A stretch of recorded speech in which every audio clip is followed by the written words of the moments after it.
Welcome to Capitalize Your Finances, the podcast that's your ultimate guide to mastering personal finances and unlocking the secrets of entrepreneurship. Each week, we dive into the world of personal finance and business development and have fascinating conversations with industry experts, seasoned entrepreneurs, and thought leaders who share their insights, strategies, and stories to help you get ahead in life. Whether you're a seasoned entrepreneur looking to scale your business or someone just starting out on your financial path, this podcast is your go-to resource for inspiration and actionable insights.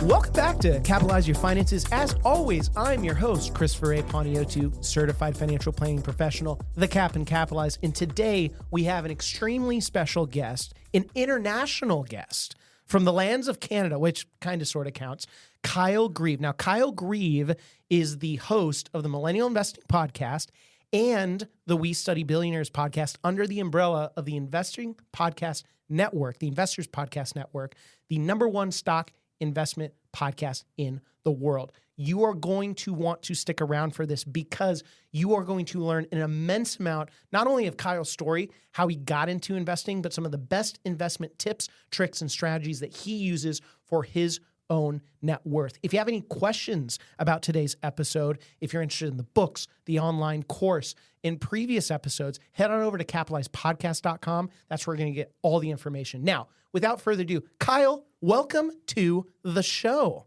Happy to be here. Yeah, I've been looking forward to this, and I did want to ask, how difficult was it crossing the border? It was like the easiest cross I think I've ever had. We went there. I was like, went by the Nexus line, and I was like, I really want to get a Nexus. And then we go there, and the line for the Nexus was the exact same size as the line for everything else, which I've never seen, I don't think, in my entire life. I know. So easiest cross ever. Good. Well, it's funny. I remember I went to the Olympics my senior year, and that was so cool. Side note, if you guys have not gone to an Olympic event, that should be on your bucket list. I'm personally a winter guy because I get really hot in humid climates. But it was funny going into Canada. It was intense crossing the border, and then when we came back over, it's like, all right, just like come on in. I'm like, really? Like, there's no pat down, there's no looking through the cars, there's nothing. So, welcome. Thank you. It's funny because I've had experiences in the past where I think I've spoken with you. I used to come down and watch Supersonics games. This was when we were in my early 20s. Yeah. And, it was a group of dudes. And, yeah, of course, the guys were going to give us crap, right? But this time it was with my wife, and my 15-month-old son asked us one question, what are you doing here? Waved us through. Yeah. Easy peasy. Yeah. Well, welcome to the greatest country on earth, okay? Now, this is obviously going to be a very stock-intensive episode, and we're going to nerd out, okay? But before we do that, I actually want to take a trip down memory lane, and I wanted to ask you about fitness because we obviously have a common love of fitness. So my first question I wanted to lead off with was, what got you into, and was it powerlifting? Was it just strength and conditioning? Like, what got you into fitness in general? Yeah, so, I played sports pretty much my entire life, and I always loved that. And, like a lot of adolescent 18-year-olds, when you turn that age and you want to impress girls, you want to get muscle. And Yeah. So basically I loved working out and kind of figured out how to do that when I was like 19 to some degree. Okay. And it was crazy. It was just the transformation in my body was crazy. I have like friends see me that wouldn't see me for a few months, like, oh my God, man, like you look like a brand new person. Are you on steroids? And I've never used steroids in my entire life, but it's all natural, just a lot of hard work. Yes. And then, I kept going and I kept pushing myself, and I really enjoy lifting very, very heavy weights. And then I found powerlifting. I was like, oh, cool. There's a competition where you literally just lift as heavy as you can. And there you go. So then I basically started focusing on that. And during this time, I was also a trainer. I was training clients. And this was kind of when online training started getting more and more popular. So I was training some people just purely online, especially powerlifters and stuff like that. Yeah. And I loved powerlifting. It was an absolutely incredible sport. No one cares about it. You won't get. I know, which is such a bummer because, part of it though.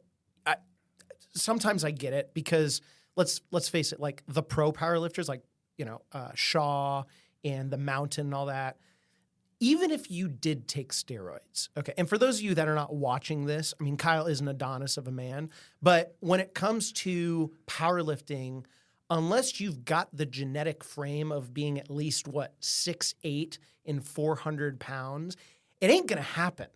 Like, so a lot of people are just kind of like, oh, I give up, you know. I will say, fun little fact as a side note, and I promise we'll get into the nerdiness, but selfishly, fitness is a passion of mine. Powerlifting actually is surging in popularity because, frankly, if you do it right, and most people don't, it's going to add longevity to your life. And of course, if you're not just drugging out of your mind. I did have to ask, though. So the big 3 lifts, what are your maxes? Bench, deadlift, squat? Yeah, so great question.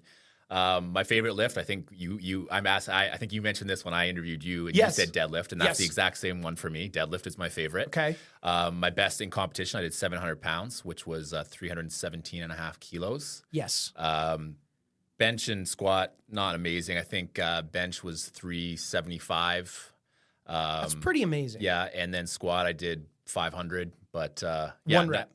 Those are all 1 reps. Yeah. But just to clarify, your deadlift was sumo. That's correct.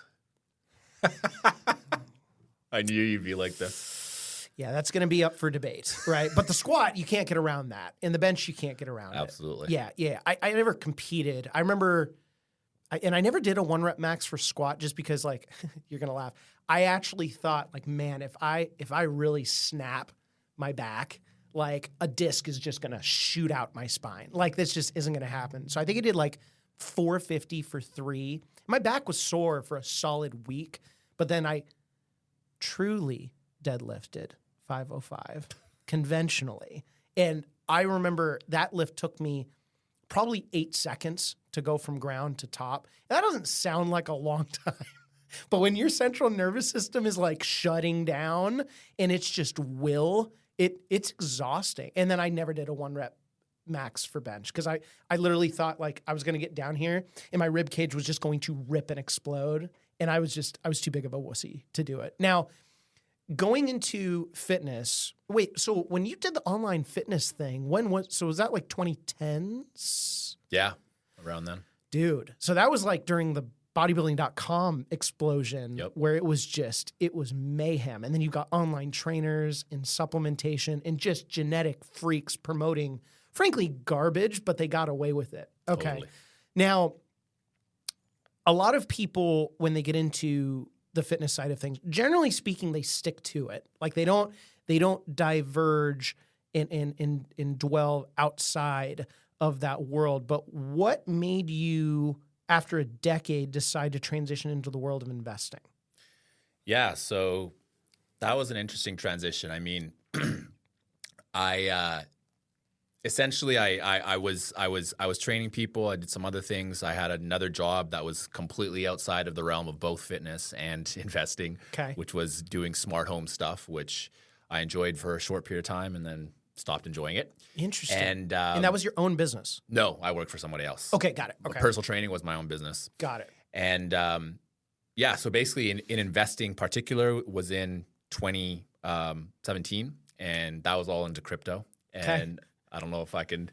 you can say it. Yeah, you can say it. Our compliance people are now really nervous about what's going to come out of your mouth later, but that's okay. Needless to say, I didn't have a very good experience. Okay. From then, fast forward to 2020, and the pandemic happened, and I had a ton of time to basically stay at home and read. Yeah. While my wife, who was my girlfriend then, just hung out with me, and I would read multiple hours a day. And I saw that the market had crashed and that there probably would be some decently priced opportunities. Sure. And luckily, when I got back in, because of what I was doing before was basically all trading and not true investing at all. Yes. But luckily, when I came back in, I found value investing, and I've been down a rabbit hole now since March of 2020, and I've just keeping it going. Yeah, you're like a live value investing thread on Reddit. It's just like deep into the archive. Now, is your wife into investing at all, in reading about it at all, or? No. Not basically, at all. So you were a lot of fun to be around during the pandemic. You're just sitting and reading and basically ignoring your girlfriend, now wife. 100%. That's how you know she's a keeper. Exactly. Well, I could sell her on the fact that I was making us money. Yeah. Okay, good. That's really good. Well, and I'm actually kind of curious because one of the New Year's resolutions that my wife and I have is to read 20 pages a day. That was not inspired by me. That was actually inspired by Gautam Bade, and shout out Gautam, and then Nick Hutchison, who founded Book Thinkers and has become a really good friend. And so, was your wife reading like alongside you at the time? Yeah, she would read a little bit. Okay. But she would read. She would read alongside me, just not investing related stuff. Got it. Yeah. And I'm going to stop the question asking there because then it might delve into like me sounding like I'm throwing your wife under the bus, which I'm not doing that. Okay. I'm just trying to get some basis selfishly so my wife and I can perfect our reading and we're not killing each other. So for you, and actually let me take a step back. So you get to 2020. You're at home, like everyone, reading, ignoring your wife. And most people in the world of investing, they have that traditional route where they graduate college, they join a company or a fund, then they learn, and if they're worth their salt, then they spin off and they do their own thing. And from my research, obviously you didn't do that. You, I believe, just went into starting your own kind of fund, if you will, as an analyst. So I'm curious, what was that process like? And was it just like you and your wife's money with friends? Like explain that journey. Yeah. So full transparency, I call it a fund, but it's literally just my wife's money and my money. Got it. Okay. I just call it that because, I just like running it professionally, and sure. That's just what people call it. I don't know. There's not really any specific reason. Mm-hmm. So yeah, I called it the COVID fund. I call it the Grieve fund. I don't know. The COVID fund has a funny name to it. Yes, and I like that. So yeah, but basically, I'm purely self-taught. I didn't go to school to learn anything. I think I took a accounting 101 class at one point. How'd you do in it? Probably not that well. Yeah. My accounting professor didn't speak English, so I didn't do that well either. And then halfway through, she said, "I get paid to research, not to teach." And I'm like, dude, like low blow, So yeah. Well, and did you find accounting valuable for what you know now? To be honest, from that course, I took it so long ago, I couldn't tell you one thing that I learned. I remembered that maybe a balance sheet balances things. I couldn't probably even back at the time, a couple of years ago before I went down this rabbit hole, I couldn't even probably tell you what it balanced. But yeah. Well, and where'd you go to school again? It was just Langara College and BCIT, just some local colleges in Vancouver. Yeah. You're really selling them. Absolutely. Fun fact, they are not sponsoring today's episode. So it was just the two of you. So you didn't actually go through and, call the SEC, get approval, start your own fund. It was really just you opened a brokerage account. It was your guys' portfolio, but you called it the fund. That's correct. Okay. And so you did this for a couple years. And were you still training, but then you were kind of doing this on the side? Like how did that look for 3.5 years until you were introduced to TIP? Yeah, no, I got out of the training about maybe a year after I just got interested in investing. Interesting. So then you just committed all in to that. Pretty much, yeah. So I did have another job, like I think I told you. The smart home job. Yes. Yeah. So basically, the way I look at it right now, because my fund isn't big enough to live off. Yet. Right now I do correct. That's 100% correct. Because powers of compounding, as you know, mean very good things in the future, but that's in the future. Yes. Basically, I just manage it on my own. All my research and everything's on my own time. Okay. And now that I'm with TIP, obviously some of the research I can do, I can kind of embed into my job with TIP. Not all of it. A lot of it's still on my own time. Okay. But yeah, that's essentially how I've gotten to the point of managing my own money. So how did TIP really come into play? Because really, you've kind of come onto the scene out of nowhere, which is a compliment, by the way, right? That's a lot more fun than if you and I were just these financial prodigies. It's like the Manning kid, right? Like Arch Manning at Texas. Like it'd be a disappointment if he was anything less than basically perfect of what he is right now. So for you, did you apply to TIP? Did they reach out to you? What was that like?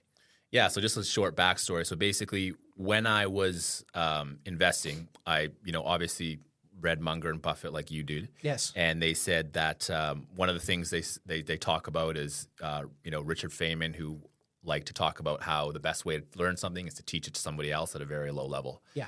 So I took that to heart, and I was like, well, you know what? I'm just going to start writing. So I started writing on Wix, and then I took it to Substack, and then on also Twitter, and I basically made it a habit to just write on Twitter every day, which I've still been doing now for, 2 years now. Yeah. And so basically once I started writing, that kind of grew and grew. My Twitter grew and grew. My Substack grew and grew. Yeah. And basically TIP just reached out to me one day to see if I could get on and talk to their investment community, which they made in April of 2023. That's right. Yeah, and I went on and had an awesome chat with the community members who now are a lot of my friends. And basically the day after, they reached out and asked me if maybe I would be interested in being a host of the Millennial Investing podcast. And then from there, we spoke a few times, and we seemed like a very, very good fit. Yes. And knowing what I know now, it is a very, very good fit because they're looking for a very, very particular per person, and it's not easy to find that person. Yeah. But yeah, it's like it doesn't feel like a job.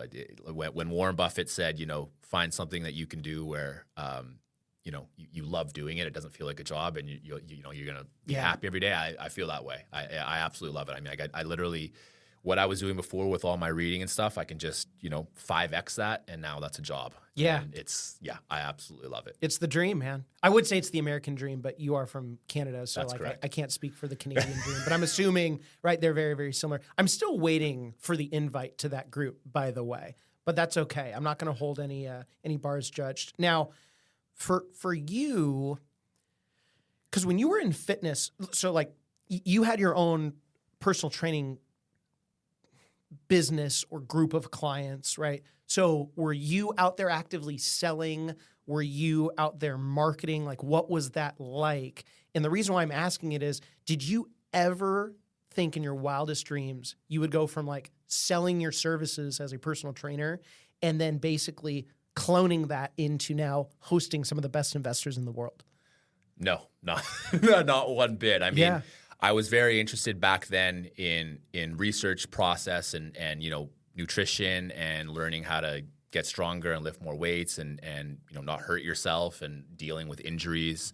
I loved researching. I loved learning. I loved imparting that wisdom onto my clients. So even back then when I was in fitness, I was still writing back then. So I've been writing for a long time. I think my writing's just gotten a lot better now. Hopefully, I think.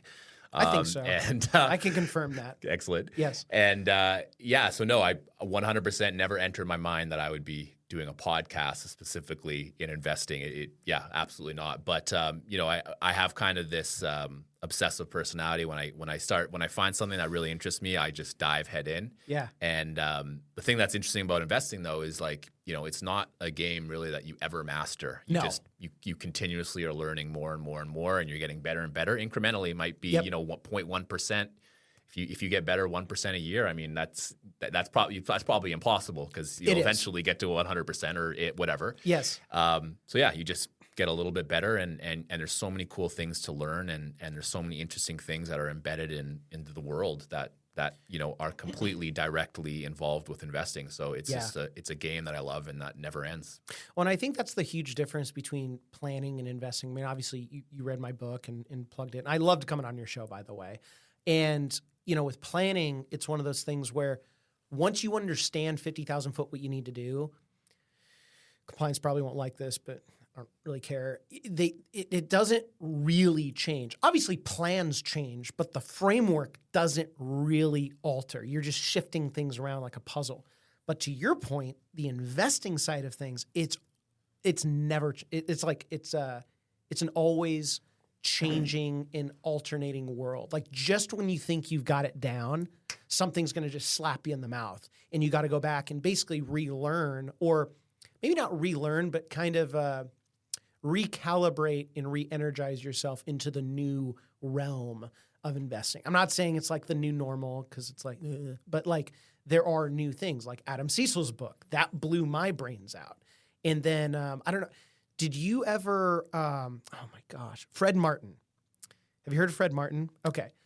So he's been interviewed by William Green. Shout out to William. And Fred Martin, I would actually say, is one of the greatest investors most people have never heard. I think he's out of Minneapolis. And his book, it's just gone under the radar. I remember I messaged Guy Spear saying, dude, you need to buy this book. No, I didn't message him. I posted something on Instagram, and Guy basically DM'd me saying, I never knew he wrote a book. But I thought I knew what I knew. You read that book, and you're like, oh my gosh, I got to go back to square one. When it comes to nutrition, and then we'll put the fitness off to the side for the time being, fitness and nutrition in that business, how many of those mental models have you taken and then applied to not only the investment side of things, but like the interviewing process? Yeah, that's a very, very good question. I think a lot of what I learned from, that part of my life with fitness was 100% discipline and patience. I mean, if you don't have discipline and patience in fitness or investing or, a lot of things in life, you're just not going to succeed. Yeah. And, a lot of people in fitness, just like investing, they want results today. Yes. And they want to pay you for results today. And as much as you'd love to give them, it's just the human body is it's a biological organism, and it doesn't change like that. You have to give it some time. So that's 100% something. The discipline and patience, I think, has really, really carried over well from one thing to the other. And I think also just understanding the process, right, which kind of fits in really, really well with being patient, is that, you find a process that works really, really well and delivers some sort of outcome. But, that outcome, it can, sometimes it goes up, sometimes it goes down. And, in fitness, let's say in powerlifting, sometimes maybe my 1 rep max would go up faster some days. Sometimes it would go up slower, or maybe it would go down for I'm injured or whatever. Yeah. But, if I have the right process that I know is just going to continuously make me a little bit stronger and stronger every single time, I just follow that process, and I know that the outcome over time is going to be what I want. Yes. And that's the exact same thing with investing, right? I mean, you try to create this process that can, generate returns for you, hopefully. Yes. And you have to realize that you are in an open market, and prices go up and they go down drastically. And as Howard Marks, who's one of my, I'm reading his book right now, The Most Important Thing. It's great. Sorry, I'm probably going to spoil a bunch of things. No, that's okay. It's about stocks. Exactly. Yeah. Now it's ruined. But yeah. So he has a point in the book. I'm not sure if you read it, just talking about process and outcomes. And a good process should produce a good outcome over a long period of time. Yeah. And then the other important part there is you don't want to rely on luck. No. Right. So in 1 year, you can have the crappiest process humanly possible and make a couple decisions, and by luck, one or two couple of your stocks might skyrocket, and you think that you're an absolute genius. But in reality, your process was crap, and if you just keep doing that, more than likely you're just going to lose a crap ton of your money, maybe all of it. Yes. So that's why, getting a good process that can be refined, 100% needs to be able to be refined over time is so important, because, without a good process, you're not going to succeed. Oh, you're screwed. Well, it's interesting, and I just thought of this as we're having this conversation. In fitness, a lot of the compounding actually happens at the beginning, like newbie gains, but then you kind of you hit that plateau, versus with investing, obviously if you do it right, it's the opposite. But the compounding never stops. I mean, unless you just, have an aneurysm and you start investing just like a moron. But all things being equal, if you keep going, think about it. I think it was Warren Buffett has earned 90% of his, or I think it was his net worth or total returns after his 65th birthday, or something like that. Yeah, Morgan Housel talked about that in Psychology of Money. It's something like, it might be even higher. It might be 95% was after he was 65. Yeah. I wanted to round down. I'm as you know, I'm extremely sensitive, so I don't want people judging me online. But for you, so I'm curious now, before we dive into the nerdy stuff, what does a typical day look like for you? Yeah, so I pretty much wake up, That's good. It's a good start. Take care. I get my son. I'll change his diaper, get him ready, hand him off to his aunt who takes care of him, who does an excellent job for during the daytime when me and my wife work. Okay. And I let the dog out and then get back right into work. A regular day of work might be a couple things that I do pretty much every day. I always engage with the TIP Mastermind community. Okay. We have a community. It's about 100 members now. Awesome people, just people from a variety of different backgrounds, whether that's professional investors, fund managers, analysts, and then a lot of just retail investors who are honestly really good entrepreneurs. Yeah. And I've either retired and just want to manage their own money because they realize that they can do that successfully without necessarily having to bring in other people, and they love stock investing. So I engage with them all the time. And then research. I'm researching literally every single day, and a lot of that is just reading. Sometimes it might be watching videos or listening to people's other podcasts. So yeah, that research process takes a lot of my time, but I love doing it, and I learned so much doing that. And then other smaller items are things like editing podcasts. Of course. We have an excellent editing team who makes me sound incredible, and I wouldn't sound nearly as good, nor would my episodes be nearly as good without that editing team. So shout out to the editing team in the Philippines. But I do a little bit of editing, and making sure that the content is what I want it to sound like, because they are my episodes. I'm producing them. Of course. Yeah. I have to occasionally record ads for TIP, whether that's for Millennial Investing or for We Study Billionaires, and then just engaging with some members of the team. Not that often. My boss is very hands off. Yes. So it's a great job. I get to work from home. I can set my own schedule. I can work whatever hours I want. Yeah. And then obviously sometimes I have interviews. But I try to schedule maybe one interview a week, so it's nothing too much. One a week. Okay. Yeah, that's what I was going to ask, because I can tell you, even though I'm having like the time of my life, and this being an interviewer, it's tough. It can be draining, even if it's really fun, because there's no break, and also like, kind of how I do it. I like to have conversations with people. Well, with me, just like you, I'm all in. I can't just like kind of be in, right? It's like kind of being pregnant. Like it just there's no middle ground. So I'm curious. So when you say to research, like what does that mean? Are you researching companies? Are you researching processes for your business? Like what does that entail? Yeah, so a lot of the research will be directed at the guest who I'm going to be interviewing. Okay. So let's say, let's just use you as an example. When I interviewed you, right? Yes, so you I did. read your book. I listened to a bunch of your podcasts. I listened to some things that you said on YouTube, and I take a lot of notes and try to figure out and learn more about you, learn more about interesting things that you've done. I look at the interesting things that I read in your book that I maybe wanted to dive a little bit deeper in. Yeah.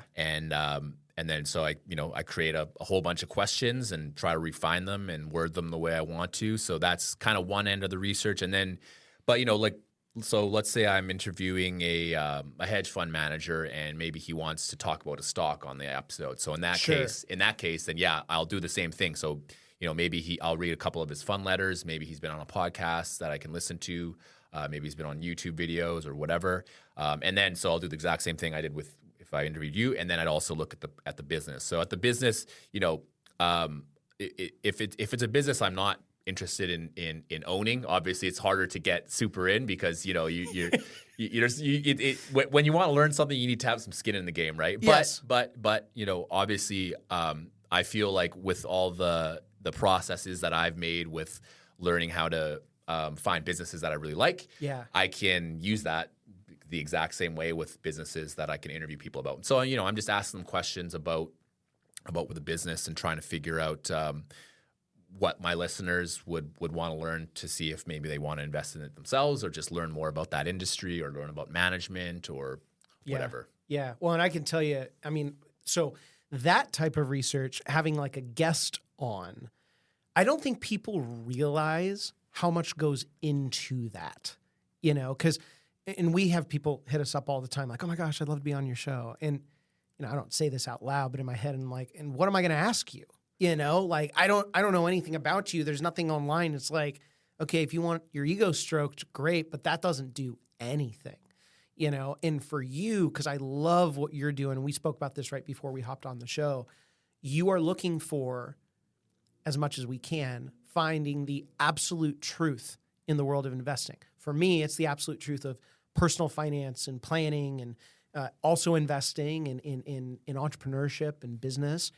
And when you're trying to do that, you've got to be incredibly selective.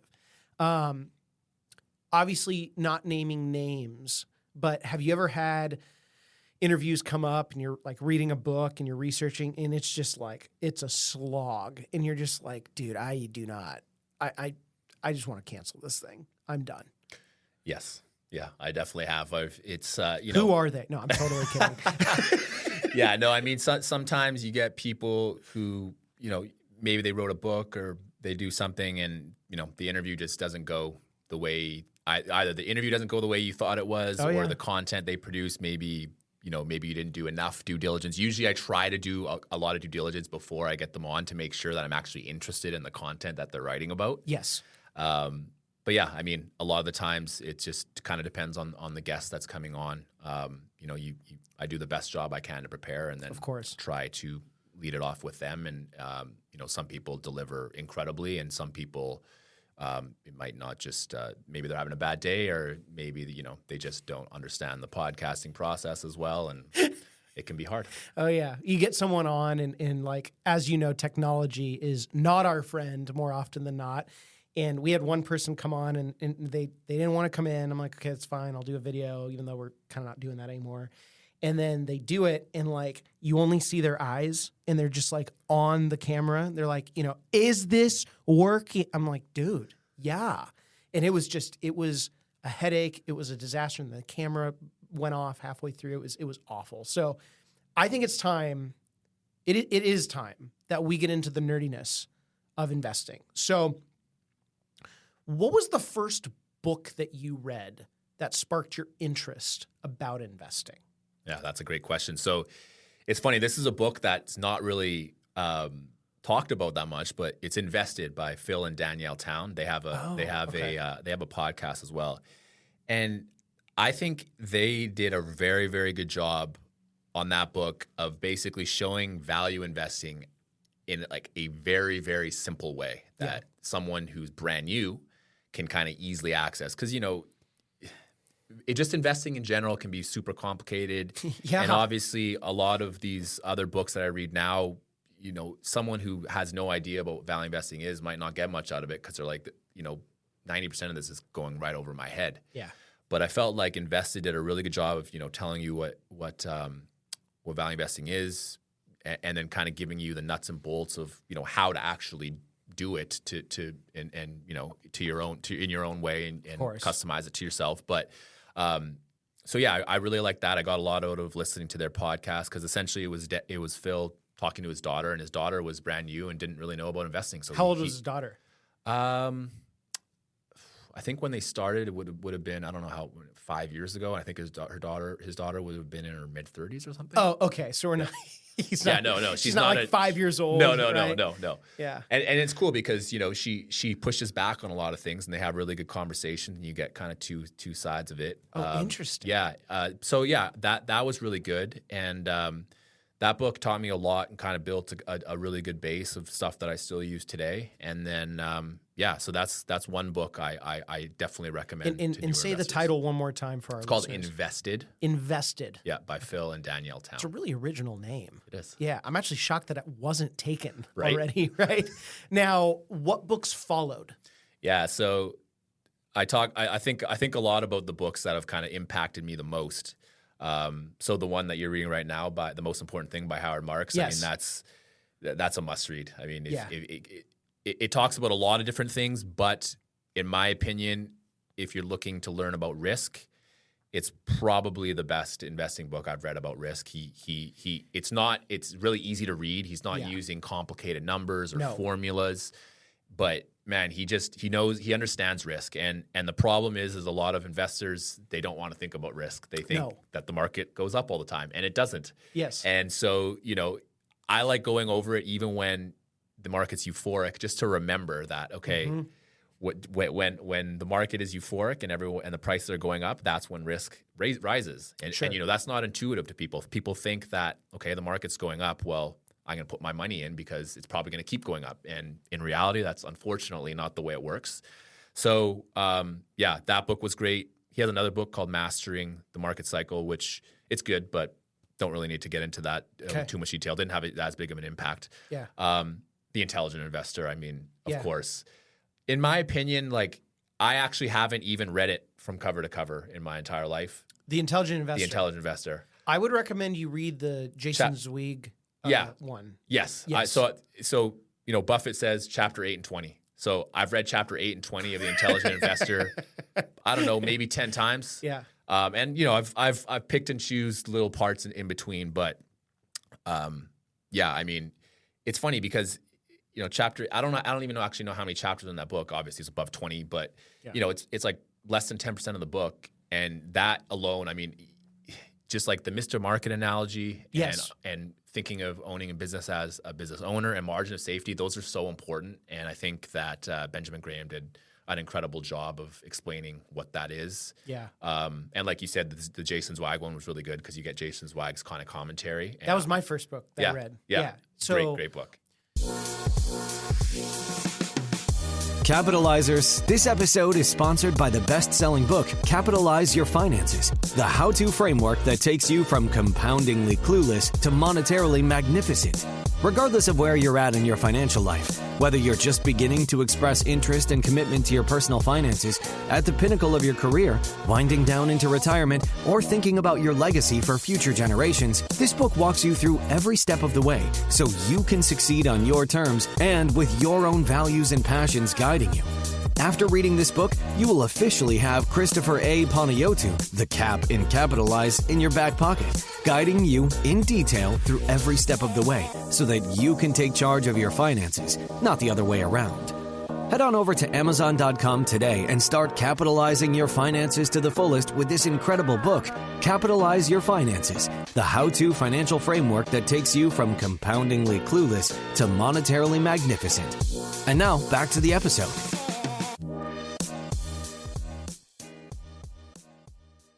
And I'm curious to pick your brain at this. One frustration that I have with a lot of these investments, because they're all great books, okay? I shouldn't say all, but the ones that we're noting are great books. And I love Howard Marks's book. By the way, Howard, if you're listening, love to have you on the show. I know you can afford to get up here. But, and I'm only on chapter 2 or 3, so cut me some slack. The one thing that a lot of these books talk about is the quality of companies, and I get how valuable that is. But I would argue Howard Marks's book, The Most Important Thing, that should be like the 8th or 9th book on the list, because it's not like, oh, what's a stock? And then you get into the psychology of money. That's a huge layer. What I find frustrating is a lot of these books out there, they kind of skip ahead to the big stuff, but they don't talk about the quantitative stuff. So in your opinion, what would you say is, and I have mine, but the best quantitative book that shows people how to actually value a stock? Yeah, do you see what I mean? That's a good question. Yeah. There's I learned, to be fair, actually invested the book I learned. He has a couple just evaluation methods that are very simple and that I still use today. Okay. So that book, again, plug in that book. I'm not getting paid or I don't have any affiliation. I just really like that book. Yeah. That one did a lot for me. And then, it's sometimes at this point in time, I've read so much. Sometimes it's hard to even remember what you learned things from. Mm-hmm. But I know Monish Pabrai has been a huge the Dondo Investor. The Dondo Investor was really good. That was a good one. And I don't even know if actually the Dondo Investor really goes into valuation, but one thing that Monish Pabrai has discussed is that, evaluation should be very simple. You should be able to write it on the back of a napkin. Yeah. And, if you need Excel it's probably in the too difficult pile. Yes. And it's funny, I was talking to one of the community members and I was like, I'm lazy, so I still use Excel. But I still think, with that said, even if I use Excel, I can look at my numbers and, if I understand them well enough, I should be able to write on the back of a napkin everything that's important and show it to someone else so that they can understand the business. And if I can't do that, then yes, but I think he's completely right. Yeah. Like I said, I'm just lazy. Yeah. But I would say you're efficient. there you go. I like that, especially with my time. Yes. Yes. So yeah, I mean, invested was good. But yeah, I mean, I just like things that are really, really simple. So, I see obviously a lot of people using discounted cash flows, and of course, discounted cash flow is a great way to evaluate. What's your honest take on that? But I honestly don't use discounted cash flow. Yeah, I don't either. Pretty much ever. Yeah. I mean, I use it as part of it because you can kind of use it as a sense check, I guess, just to see that everything else that you're using makes some sort of sense. Yeah. But I'm not. I don't have an MBA from Harvard, and I know a lot of those guys who are getting professionally educated. They learn their DCF models, and I just look at them. I'm like, man, like this just seems so overly complicated. Like I feel like I can understand if a business is undervalued or overvalued using like things that are a fraction as complicated as well as this DCF, and come to the same conclusion as you. So I don't personally understand why I would use that. So yeah, that's my honest opinion of a DCF. Yeah. Well, because it's interesting. I'd say the closest people, as far as books that have been written that get the closest to that truth, Adam Cecil's book, Where the Money Is. He actually has some monetary examples. Obviously, he starts because it's BMP, so business, management, then price. So I totally agree with him in that ordering. And then Fred Martin's book, this isn't turning into a sponsorship by Fred Martin, but like his book was phenomenal. And yeah, he uses discounted cash flow, but he also uses other metrics that are a lot easier. But that's the one thing I've thought, man, there's got to be a book out there. And a lot of people have asked, hey, when are you writing, Capitalize Your Investments? It's going to be a while. I don't want to have to deal with compliance for a very, very long time. It was enough with Capitalize Your Finances. Well, and so for you, I actually want to get into your analysis of a stock. So do you start with the qualitative or quantitative side first? Yeah, so it's funny. I consider myself a qualitative focused investor, but with that said, generally speaking, I actually will start with quantitative. So I actually don't I don't really use screeners per se. So I won't look and put a bunch of numbers in and be like, show me 10 businesses that match the screen. A lot of times what I do, so I'll go on Twitter or X and there's tons of awesome threads of people asking, or I'll even ask my audience, hey, name me a business that you love that's trading under a $5 billion market cap. Yeah. And I might get, 50, 75, 100 answers from different people. Yeah. So I'll look at the names that I haven't heard of. Sometimes I'll throw them in. I use this thing called FinChat. Yep. And I just look at some of the metrics. So that might be things like revenue growth, net income growth, EPS growth, free cash flow growth, returns on invested capital, debt, cash position. And I'm looking for a couple different numbers, whether growthier numbers. I like growthier businesses. Yes. So I'm looking for kind of 15% growth, especially in revenue, net income, EPS, and free cash flow, with a high return on invested capital. And so sometimes I'll go and I'll get 75 ideas, and one of them maybe is somewhat interesting. And then from there, so if let's say I find something that passes everything I want in terms of quantitatively, I'll then start looking qualitatively. So I'll start trying to understand the business. Is it a business that I even actually care about, or is it a business that I care about learning? Yeah. So for instance, if there's like a business that Philip Morris that sells cigarettes, zero interest. I don't really want to have businesses that make products that are just not healthy for people or whatever. And I'm not trying to pass moral judgment. People who do, totally cool. Like we just lost our sponsorship, so yeah. Like I own a gambling stock, so I know a lot of people would be like, I don't do that. It's a sin stock. So it's personal. So we can get into that later. But you're talking. So anyways, we'll do that off air. Absolutely. Yeah. So when you and then the qualitative process though, I mean, there's so much different stuff. It's learning about the products that the business sells, learning a lot of what I look at is management. What have they done in the past, whether that's for a different company or for the company that they're in now. How do they allocate capital? Again, whether that's for a different company or the company that they're in now. Yeah. And then just looking at the past history of the business, looking at the industry, looking at competitors, really trying to focus on trying to find out what their competitive advantage is. Sure. And trying to find out if it's a quality business. So I was really into the quality camp, and I still am. But one thing that a huge realization I've had in 2023 was that quality is on a spectrum. There's obviously super high quality and there's super low quality or no quality. Right. And, even though quality, there's tons of cool studies that are out there that says that, it makes good returns no matter kind of what you pay. And that's probably true. I mean, Charlie Munger said, you're pretty much no matter what you pay, if you buy a high quality business with a high return on invested capital over a long period of time, that's what your returns are going to be. Yeah. And it doesn't matter if you pay an optically high price. That's right. It was the return on invested capital that he always pointed to. Correct. Yeah. So let's say you can own something that has a 20% return on invested capital for 20 years. You might pay a 50 PE, you might pay a 10 PE, but over that entire period of time, generally speaking, you're going to make approximately 20%. You're going to earn what the return on invested capital. Yeah. So that's obviously a very important, in theory, exactly. That's a very important metric, but it's also really hard to find businesses that can maintain 20% returns on invested capital for 20 years because, they get a lot of competition that are being like, man, I want to invest my capital where I can make 20% and then they're going to compete with you. Yes. So that's why barriers to entry and these competitive advantages are so important because if you can create a environment where no one can compete with you, then you can reap the benefits. Wide moats. Exactly. Wide moats.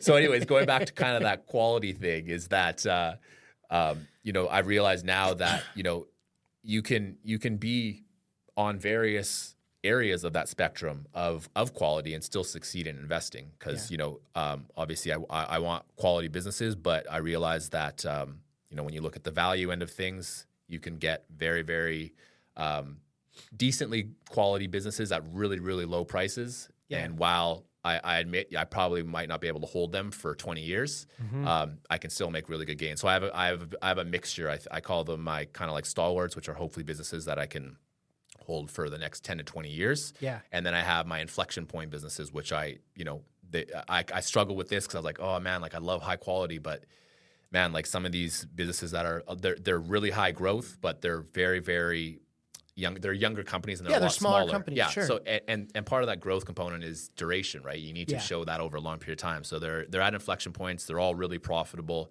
and growing at high rates. And so I buy them obviously with the hope that they can turn into super high quality businesses. But I realize that I'll be wrong.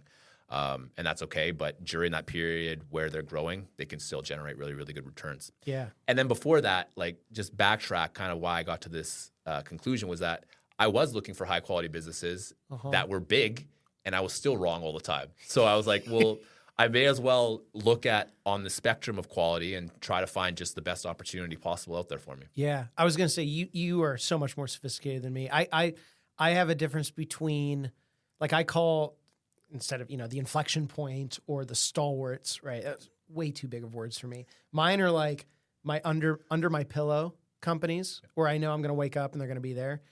And then it's kind of we call it value add. Or a lot of my clients, they may not know what that means, but it's intimidating. So I'll say, all right, these are the businesses where we're going to really try to rev the engine, right? We're going to try to make some magic here. Well, and I think you are going to need to listen to this episode when it comes out because I'm pretty sure you said you're a qualitative guy. Dude, you are a quantitative guy to the nth degree. If you start with numbers and that's where it dictates, I'm not throwing you under a bus, right? I'm just kindly rolling you into oncoming traffic on I-5, right? Yeah, so that's a really good point, and I like that. So my pushback would be because I know a lot of, I know a lot of people now in quantitative investors, and some of them will literally just look at a business, yes, and just see a business as a a group of different numbers, and they'll invest specifically in a business because the numbers are telling them that it's a good investment. So to me, and this is just me, and you and I might just have different definitions, which is perfectly this fine. This is getting spicy, people. But to me, a quantitative investor doesn't take the qualitative portion of investing into their decision making. So, for instance, a quantitative investor, they won't look at a company's moat, they won't look at the management. It doesn't matter, because if the business is cheap or has the right growth metrics or whatever, you just buy it and you wait until those metrics change to tell you to sell, or you find another option. Whereas for me, there's tons of businesses that are growing at really, really high rates. But for me, if I don't understand the business, if I don't understand the management, or if I don't like the business, then qualitatively it just gets thrown out the window, or as Buffett would say, it goes into the too hard pile. Yeah. So that's kind of how I see qualitative investing and why I consider myself a qualitative investor. But yeah, maybe I need to reassess that. Yeah. Well, okay. When you say it like that, I get where you're coming from. Because, a lot of these quantitative guys, I mean, it's almost like they have no emotion. It's like numbers, and if it doesn't pan out, I don't even care if I understand the business. Like, it's just, that's where it ends. Which financial statements do you look at in order, or does it always change? Yeah, no, that's a good question. It kind of depends. I mean, so because I use FinChat a lot, the way it's kind of cheater. The way it's laid out is that, you have your income statement first, then you have your balance sheet, and you have your free cash flow. Yep. So a lot of times, just due to convenience, that's kind of the order I'm looking at. Okay. And then when I'm looking at a company's financial statement, a lot of times it's in a different order. They have their balance sheet first, then their financial statement, then their cash flow statement. So yeah, I mean, the thing is I can look at a company's income or financial statement and look at a couple numbers, and if I don't like what I see, then I won't do it. But there is some pushback. There have been some businesses where I was like, I just don't understand it. I don't like it, the numbers. And then there might be another shareholder who I know who's a friend who's like, man, you should really, really look into this, and I'll revisit it. Yeah. And then I'll start understanding it in a lot deeper way, but that does require time and effort. So there's this kind of opportunity cost of figuring that out. And you are lazy. You did bring that up earlier. That is 100% so I get that. correct. Yeah. Efficient. We corrected that. Yeah. I know you're sensitive. I don't want the first tears shed on Capitalize Your Finances. So, and that's I'm actually in the same boat. Income statement first, because Gautam and I actually spoke about this offline, and because Gautam always starts, I shouldn't say always, but most of the time with the balance sheet, which I get it, right? Because income sheet is what you're making, balance sheet is what you're worth. And if you're not worth anything, that makes it really tough. But like, I'm in a service-based business. So for us, we don't have like a line of credit. We don't have, yes, we have accounts receivable. That's my favorite line item. But when it comes to the income statement, that's kind of what I live and die on. And cash flow statement, it's like, it literally means nothing to our business. So I'm curious for you, because income statement's pretty cut and dry. Balance sheet's also pretty cut and dry. Do you ever struggle with the free cash flow or the cash flow statement? Because sometimes I read this and I'm just like, what? I could just stop there. Like, what is this? But also cash flow statements too, they haven't been around nearly as long. I don't even think they were legally required to be produced until, what was it, the 2000s, I believe? I mean, it was pretty recent. Yeah, I think it's either the 2000s or like I don't know how I pulled that fact out of my It might have been like late rear, 90s or 2000s. Yeah, 100%. Right. Yeah. So like, do you ever read it and you're just like, okay, the income statement and balance sheet are fine. Like this cash flow statement, it's all gibberish to me. So like, we'll just run with it. Or is it extremely valuable for you? Because that's something where I kind of struggle personally, where I'm like, why is this even valuable? Yeah. So one thing that I've really learned from reading a lot and owning some different types of businesses is that certain businesses are optimized essentially for the income statement, and some are optimized for the free cash flow statement. Balance sheet is the balance sheet. And so the reason for that being is that, GAAP accounting or IFRS accounting have their own standards. And so, certain businesses know that they look really good on cash flow statements, but they might not look good on the income statement. IFRS is Canada, right? It's international. Or international, sorry. Yeah. International. Yes. Yeah, just for our listeners there. Sorry, like, yes. okay, what's going on? Yeah. Okay, keep going. Yeah. So that's kind of part of the investing process, is realizing, okay, well, is this company optimized for cash flows or is it optimized for earnings? Sure. So like a business that I own called Topicus, which is under the Constellation Software umbrella. Okay. It's a business that, if you look at it on the income statement, it doesn't look amazing. And it always looks ridiculously expensive. I mean, it always looks pretty much ridiculously expensive. But if you look at the cash flow statement, and they have a whole bunch of interesting adjustments, and usually adjustments are absolute crap. It's just people that want to show higher numbers than reality. Right. But they're the CEO of Constellation, Mark Leonard, who's he's honestly one of the greatest CEOs out there that not a lot of people know about because he's in Canada. Yeah. But he wrote these shareholder letters, and he talked about these are the adjustments we make. These are why we make them. This is why I think it makes sense. Yep. And you read them and you're like, yeah, that makes complete sense for his business. But that doesn't mean that you can apply that to every single business. Right. Yeah. You got to be nimble in the mind. Exactly. Yeah. And then so you brought up Adam Cecil, right? And a lot of these technology businesses now, they have their R&D and it gets removed right away, whereas it probably shouldn't. And it depends on the business or certain businesses that are buying intangible assets, and then they get punished for that on the income statement, but not on the free cash flow statement. Yes. So that's where coming in and really understanding the business at a high level, what Warren Buffett's always talk about, you have to understand the business. That really is helpful because if you don't understand it and you're using just earnings to look at a business optimized for cash flows, well then you're screwed. You're screwed, and it's just not going to look good. But that's okay. That means it just goes in the too hard pile. Perfectly fine. Yeah.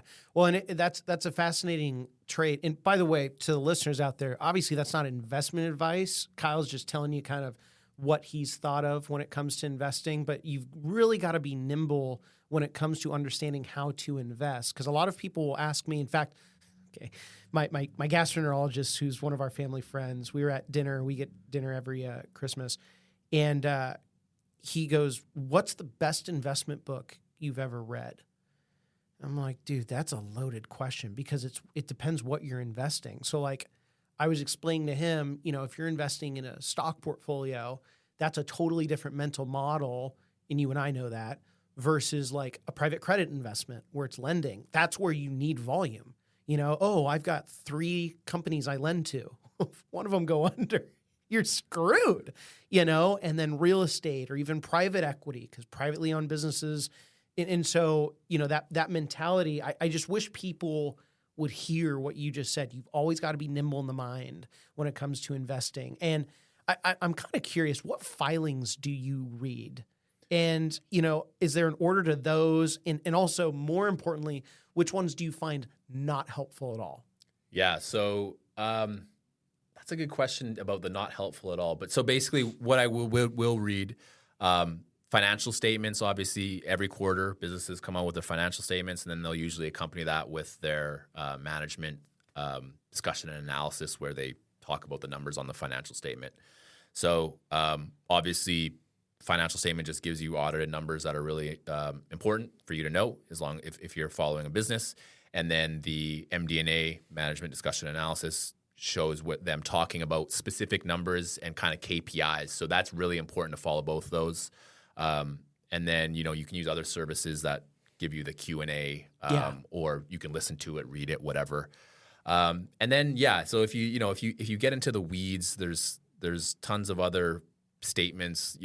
I look a lot at CDAR, which is kind of Canada's version of Edgar, where you get all these official documentations. EDGAR is the American version. Yep.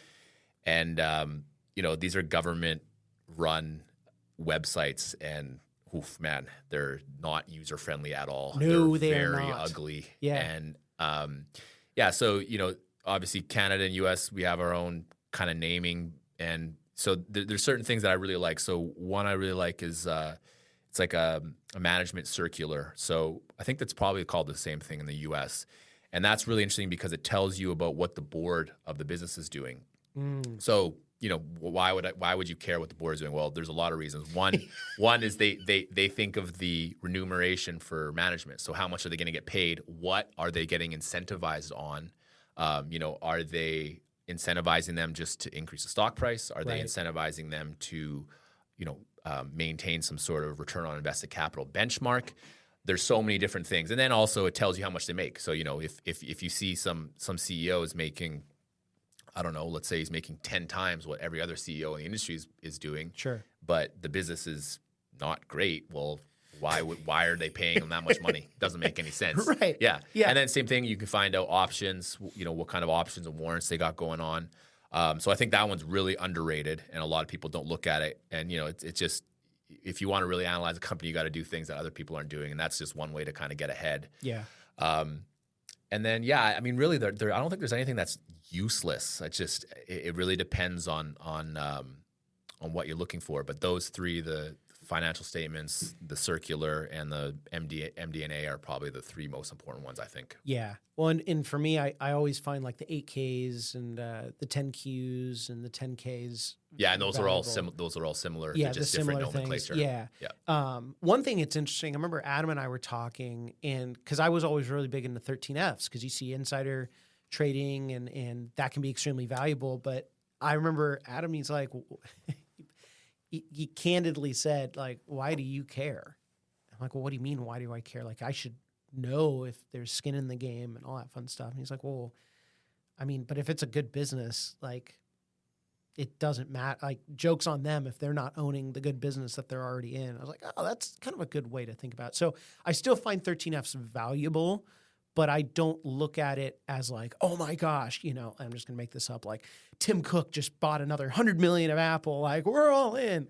That's not the case, because you really have no idea why people are buying, and you especially have no idea why people are selling. There's an infinite amount of reasons why. Well, are there any particular steps that you take in investment analysis that you haven't seen anyone else take? Ooh. That's a good question. I mean, I don't think so, because I mean, there's so many different people out there doing so many different things that I think it's probably pretty hard to truly differentiate yourself. I mean, the thing that obviously institutional managers have an advantage with is they have a lot easier way to access management. So if they want to talk to management will actually talk to them. Whereas if just some retail investor, they're probably not going to want to talk. Have you tried calling investor relations to some of these companies? I've tried. I've definitely emailed a couple big companies and just get absolutely nothing back. Stonewalled. Yeah, but now now that I'm investing in some smaller companies, they don't care. They'll talk to anyone, and they love talking about it. It's awesome. But so like that's one big advantage they have. And then I know, they also have billions of dollars at their disposal. Yeah. So they can get all sorts of crazy data, use satellite imaging to, see how many cars are parked in the parking lots. And it's like, as a retail investor, I mean, like you're not gonna win out on that. So yeah, I got Betty. That's what I've got. Exactly. Yeah. So like in my opinion, and this is kind of a broad stroke way that I think retail investors can kind of have an advantage, is just a behavioral edge. So Bill Miller, who I'm sure you know of, he says there's three edges. There's the analytical edge, informational edge, and behavior edge. So as I just said, with analytical and information, maybe you can get an edge, but probably not against, a hedge fund that has billions of dollars in money to spend on that.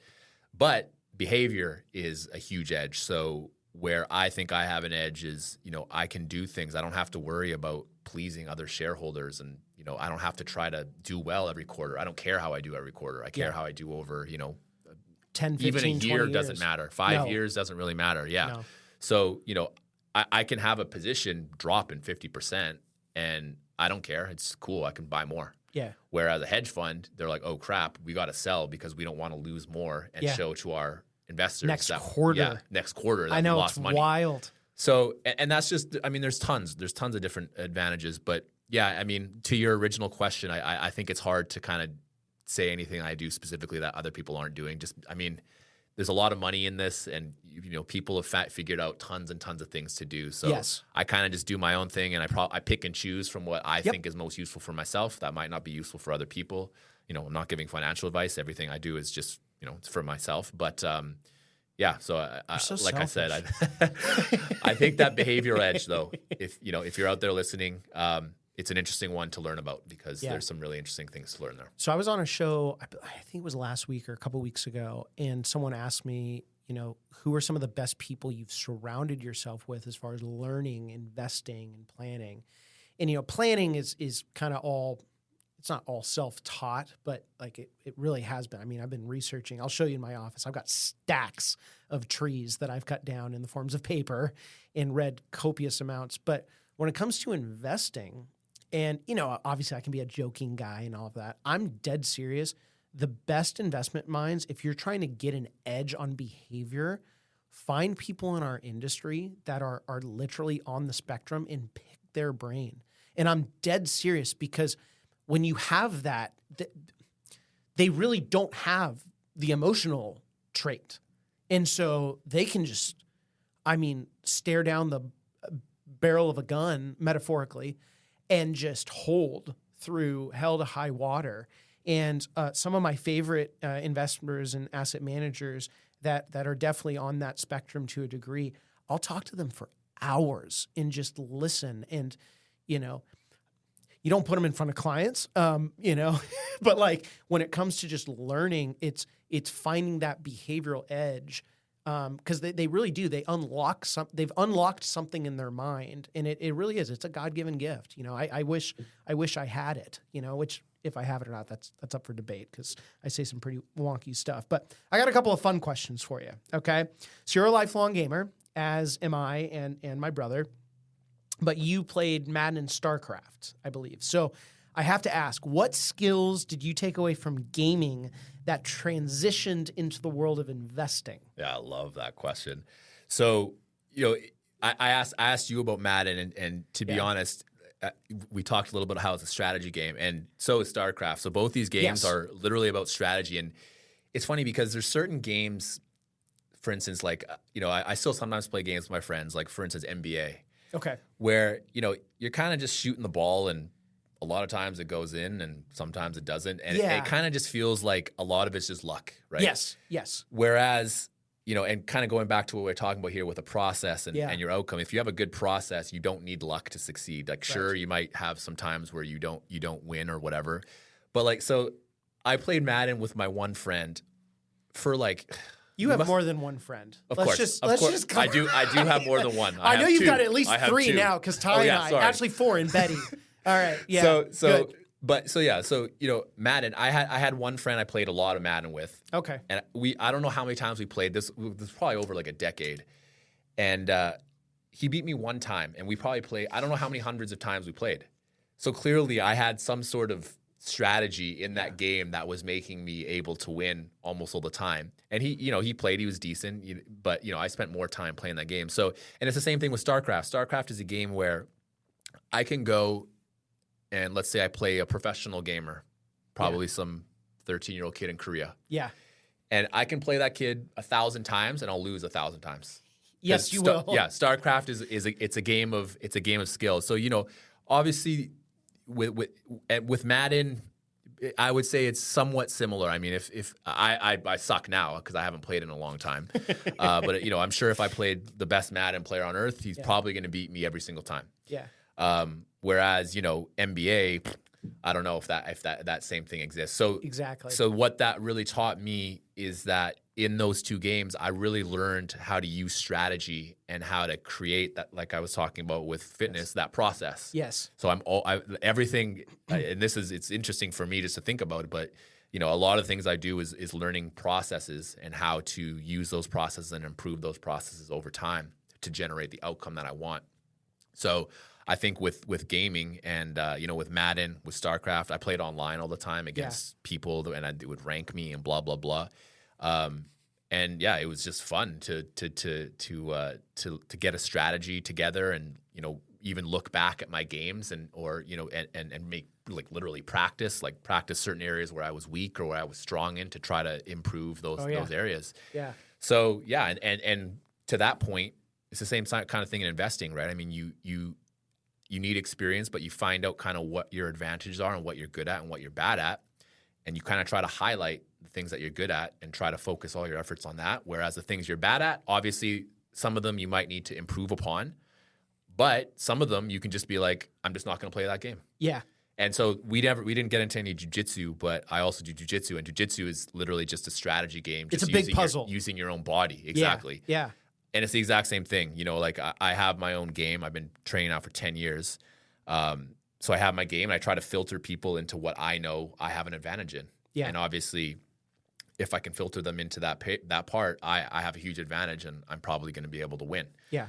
So it's the same thing in investing. I mean, and this takes some self-reflection because you know yourself better than anyone else, but you have to figure out what you're really, really good at and of course highlight your strengths. Well, and even in gaming, it's fine. Did you ever play like League of Legends?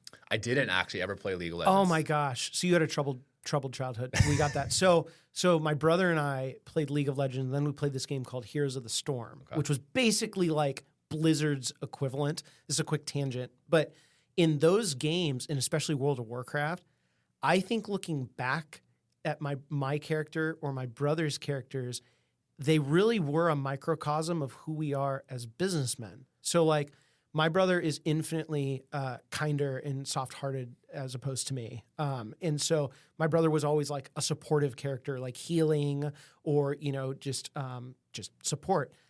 I was kind of that guy that did my own thing. We called it a specialty player, where you've got all these different lanes that you go into. And I basically did my own thing, and I was like, guys, I'm going to go do my thing. Don't anyone bother me, and you all just kind of figure it out. But then there's like the frontliners or the assassins, which, basically just sit in a bush and then just get the cheap, stab in the back, right? But it's kind of interesting because if you go back in time with games like that, I could think of all of our friends and the type of characters that they were in the games. That's kind of become who they are today in real life. So I actually tell people all the time, hey, if your kids are getting into video games, like, good, because you learn so much. I just said I wasn't the best teammate because I was just going to do my own thing, but you do learn teamwork. You learn how to handle people. You learn how to lose. You learn how to win. You learn how to, behaviorally balanced emotions. I'm still working on that because I'm competitive. So I think it's awesome. Now, I got one more fun question for you. So you are obviously a fellow new dad. How has your mentality around investing changed? Yeah, that's a good question. I don't think, honestly, that it has changed that much. Definitely becoming a father tests your patience with many different things that only parents will know. Yes. And, I don't consider myself the most patient person. It's gotten a little bit better over time, but, with my son, that's really, really taught me patience and helped me in that end. But, in terms of like the nitty gritty strategy parts and risk things, it hasn't honestly changed that much. Obviously I want to invest for him. So maybe the way I invest for him might be a little bit different than the way I invest for myself. Of course. But yeah, I mean, I don't think that I've really changed that much because I always had I always have an eye on risk. And I think that's definitely increased as I've gotten older. I've noticed that, just things I would have done in my early 20s. I'm like, man, like there's no chance I would do that. It's just too risky. Yes. So, and then I apply that to my son, and obviously, I obviously want everything to be safe for him, but you also have to allow them to take some risks, obviously not life-threatening risks, but you have to take why do you fall and get back up? Yeah. And you have to let them learn things that they need to learn on their own. And you can't always just be, holding their hand and making sure that they never go through any adversity, because that's just not the way life works. Yes. So yeah, I mean, I think that's probably my best answer. I don't know if there's. So you're saying you don't mind a little domestic violence? Totally kidding. Totally kidding. Well, I definitely going to teach him domestic violence in the form of jiu-jitsu against myself. Yes, good. And his mom and sister. I told them. By the way, that's a really good save.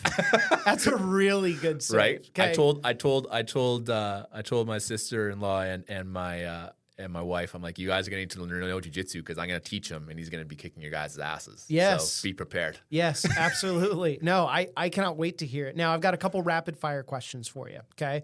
So first one, what is the best piece of business advice that you would give our listeners?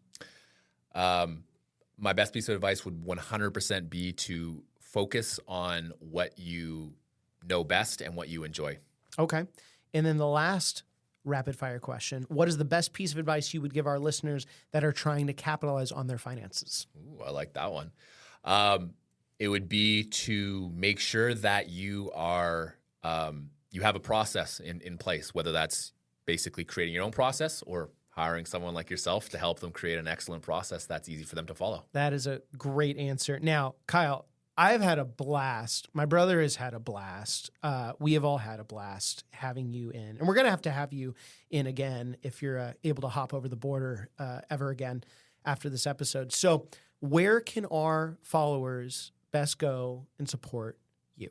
Yeah, absolutely. So if you can just go to theinvestorspodcast.com and I'm obviously on two podcasts, whether that's Millennial Investing or We Study Billionaires. You can check me out I'm very active on X or Twitter. My username is Irrational Markets, but it's MRKTS. Yeah. So it's just a picture of me. So if you know what I look like, just look for me. Yes. Make sure it's a blue check mark because I do have a lot of scam accounts out there, unfortunately. Yes, you do. Yes. Added a couple of them on accident. Yeah. So, that's probably the best place you can find me. I'm on LinkedIn, but LinkedIn's kind of whatever. Yeah. Isn't that funny? Because I think that's how... No, we did connect through X. Yeah. And then I think I messaged you on LinkedIn like, well, if we're not connected, we're not friends. So, well, Kyle, thank you so much for coming on the podcast. And to you all that have listened in, as always, thank you so much for tuning in to Capitalize Your Finances. If you are listening in saying, man, Kyle was a really cool guest. I think I'm pretty cool. Not as cool, but almost as cool as Kyle. I would like to be a guest as well on the show. Head on over to capitalizepodcast.com. Shoot us your inquiry. And then lastly, if you have a question about your own personal financial situation that you would like me to answer on the show, or you just want to shoot me a question, you can either go to capitalizepodcast.com or you can shoot me an email, chris@capitalizeyourfinances.com. I am getting to be increasingly more busy, so I try to get back to people within 48 hours. But again, nothing in life is guaranteed. As always, I'm your host, Christopher A. Poniotu, certified financial planning professional, the Captain Capitalize. And until next time, keep capitalizing. The information provided should not be considered specific tax, legal, or investment advice and is not specific to any individual's personal circumstances. Different types of investments and/or investment strategies involve varying levels of risk, and there can be no assurance that any specific investment or investment strategy will be profitable for a client's or prospective client's portfolio. Thus, investments may result in a loss of principal. You should always seek counsel of the appropriate advisor prior to making any investment decision. All investments are subject to risk, including the loss of principal. This material was gathered from sources believed to be reliable. However, its accuracy cannot be guaranteed.